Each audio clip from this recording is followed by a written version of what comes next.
కడప, చిత్తూరు, అదేవిధంగా నెల్లూరులో వరదలు వచ్చినప్పుడు ప్రభుత్వం ముందరనే మా అమ్మగారు స్పందించారు.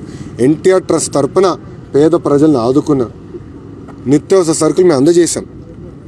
పాలు ప్యాకెట్ ఏమి, పెరుగేమి, మిగతా సరుకులేమి, దుప్పట్లేమి అన్నీ మా అమ్మగారు అందజేశారు. దాదాపు ఆ కార్యక్రమానికి 50 లక్షలు ఖర్చు పెట్టారు. అదేవిధంగా ఆనాడు ఒక పెద్ద మనసుతో ఎవరైతే చనిపోతే వాళ్ళ కుటుంబాలకి 1,00,000 రూపాయలు ఇచ్చి ఆదుకుంటానని ఆమె హామీ ఇచ్చారు. దాంట్లో భాగంగా 48 కుటుంబాలకి 48 లక్షల రూపాయలు మా అమ్మగారు వెళ్ళి చెక్కులు ఇచ్చారు. అక్కడ మీరు చూస్తే ఎవరిని విమర్శించలేదు.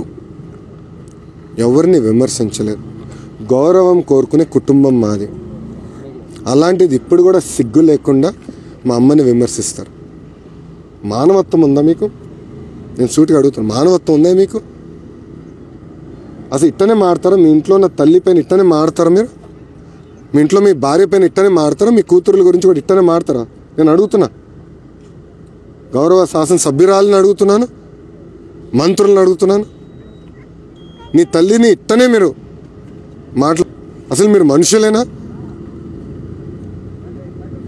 అయ్యా, చిత్తశుద్ధితో మా అమ్మ దాదాపు 1 కోటి రూపాయలు ఖర్చు పెట్టింది. ఎవరి కోసం ఖర్చు పెట్టింది? ప్రజల కోసం ఖర్చు పెట్టింది.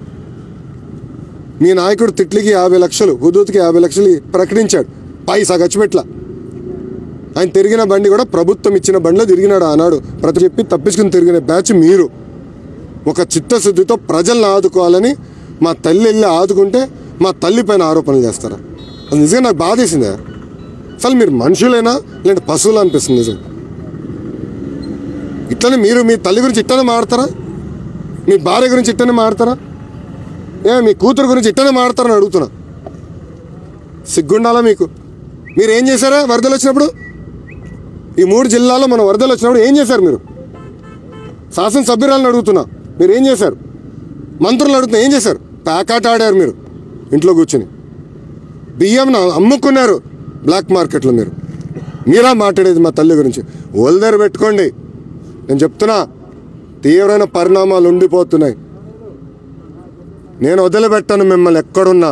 మీరు అనుకోవచ్చు పెద్ద ఆయన వదిలిపెడతాడు, ఆయన చాలా పెద్ద మనసు. నాకైతే ఉండదు, గుర్తుపెట్టుకోండి అని చెప్తాను. వాళ్ళ అమ్మని ఎవరన్నారు? నాకు అర్థం కాదు. ఎవరు లెక్కలు తెలుస్తాడు? లోకేష్ బాబు గారు మీ అమ్మని ఎవరన్నారు? మీ తల్లి గారిని ఎవరన్నారు? వైఎస్ఆర్ కాంగ్రెస్ పార్టీకి ఏ విధమైన సంబంధము లేదు అన్నామనేటువంటి మాటలు మాట్లాడి మమ్మల్ని ఆపాసపాలు చేయాలనేటువంటి ప్రయత్నం చేస్తుంది. నాకు చెప్పమంటున్నాను. ఎక్కడ, ఎప్పుడు, ఎలా అన్నాం? నేనన్నానా? మరొకరు అన్నారా? క్లిప్పింగే చూపించమనండి. ఊరికినే మా అమ్మని అన్నారని ఆయన, నా భార్యను అన్నారని ఈయన సింపతి కోసం తాపత్రయపట్టం తప్ప ఏంటి నువ్వు లెక్కలు తేల్చేది? నాకు అర్థం కాలేదు. నీ లెక్కలు నువ్వు తేల్చుకుంటే చాలు.